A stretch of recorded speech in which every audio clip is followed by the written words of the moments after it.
Now, at this point, it should be clear that a significant element in the discussion of prenatal genetic testing is harm. Purdy claims that by not getting oneself tested for certain genetic conditions prior to conceiving, one can be held morally responsible for any harm occurring to the child after birth.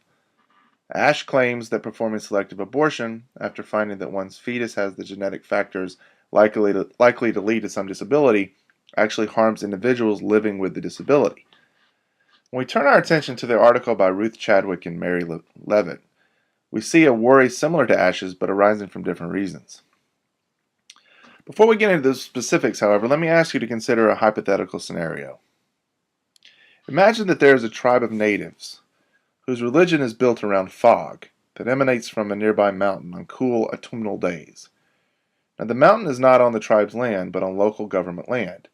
The fog that emanates from the mountain has caused multiple driving accidents on a road not on the tribe's land, so the local government has sought and discovered a way to prevent the fog from emanating anymore.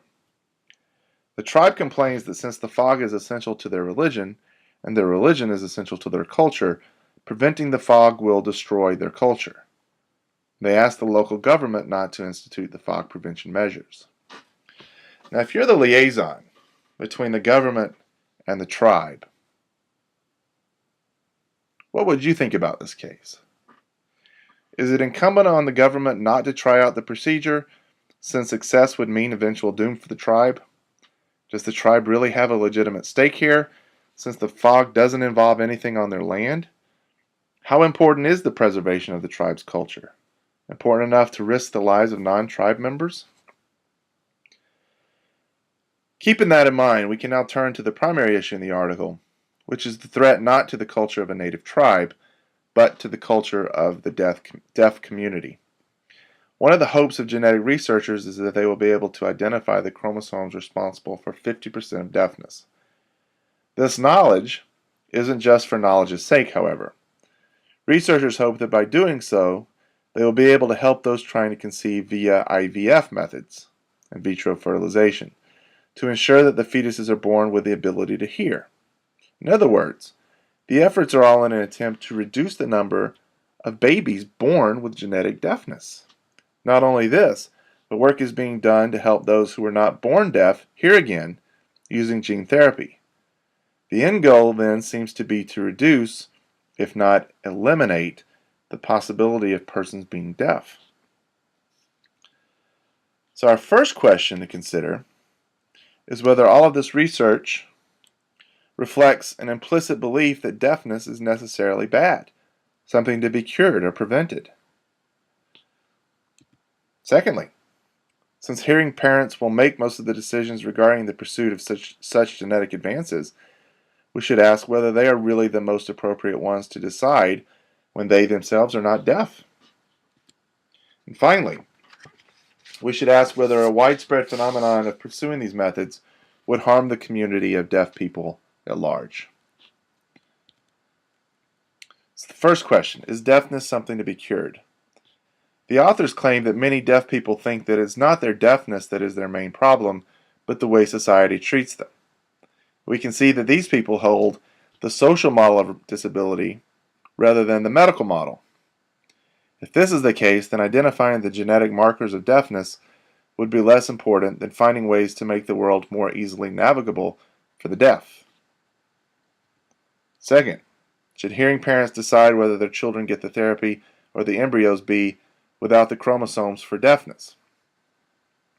If the child is not born deaf, or is born deaf prior to the genetic advances, then a parent must ask whether the child's existing deafness is something that should be remedied.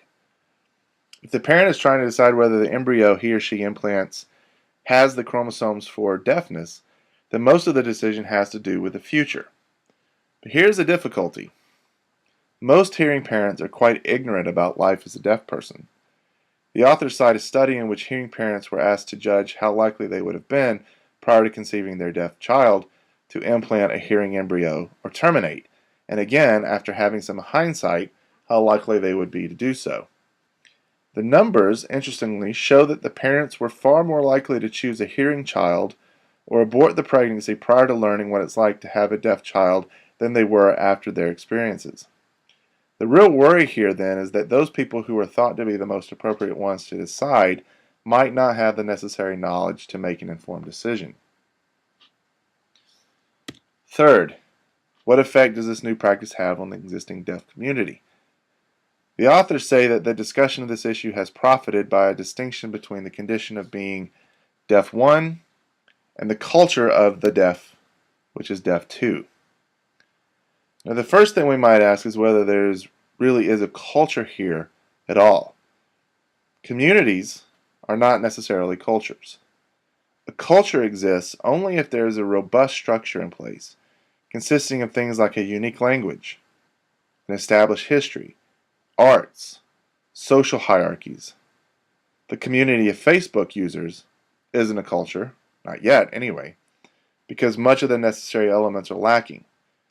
But a good argument can and has been made that the deaf community does have a culture. The thing to keep in mind here is that what unifies the deaf culture, that's deafness 2, is the lack of ability to hear, deafness 1.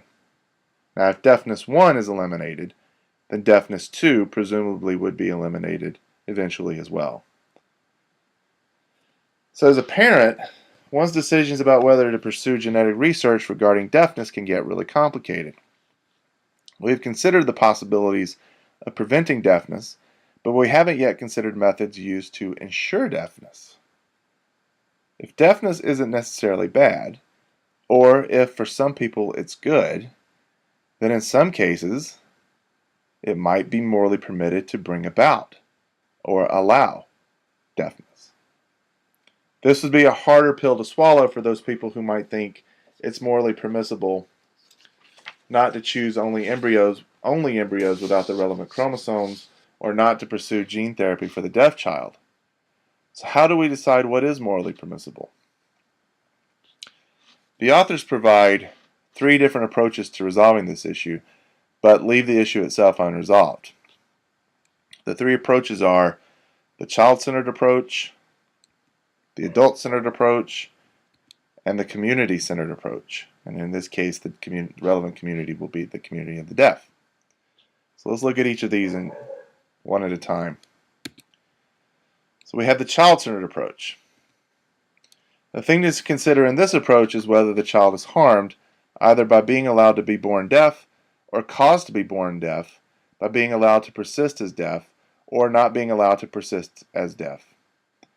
This approach is problematic, the authors argue, because first we have to agree on whether being deaf itself is a bad thing, and second because parents are the ones that have to make these decisions that have such drastic effects later on, even if we think that it should be in the hands of the individual, him or herself, about what is to be done. So the adults really are kind of in a situation where they have to decide, regardless of how things turn out for the child later on. The adult-centered approach, here the focus is on the parents and the notion of choice. Someone might argue that it's within the parent's right to make the decision about whether the child should be born deaf or not, or allowed to remain deaf or not. One significant worry about this way of proceeding, however, is that the condition would be seen at that point as purely by choice. This would turn deafness, as what used to be a chance event, into something chosen, what's called an elective disability. If the social theorists of disability are correct, however, and the negative aspects of deafness are due to social circumstances, then it's highly likely that deaf people will see more negative consequences as society begins to see their deafness as something they have opted to possess. Now, the authors raise some complications related to elective disability that we'll talk about in class. We have third, the community-centered approach. So the final approach would focus on the effects on the deaf community of allowing children to be born deaf or not, and allowing them to persist as deaf or not. There are really 2 issues. One is whether a widespread phenomenon of parents choosing not to have deaf children will reflect a lack of value of those people who are already deaf. You can see this goes back to Ash's article about how selective abortions reflect a lack of value of those people with disabilities. The other is kind of a practical question. Whether a drastic reduction in the number of people born or persisting as deaf, that is, people with deafness 1, will threaten the deaf culture itself, that is, deaf 2. But notice that now we are back at the problem presented by the hypothetical scenario, the Fog tribe. A culture is threatened by a decision made by someone else in their own interests. So should a parent who is trying to decide what would be better for her child or herself be concerned with the interests of a culture that she doesn't belong to and probably never will? What responsibility does she have to the deaf culture? These are some questions that we'll actually talk about in class.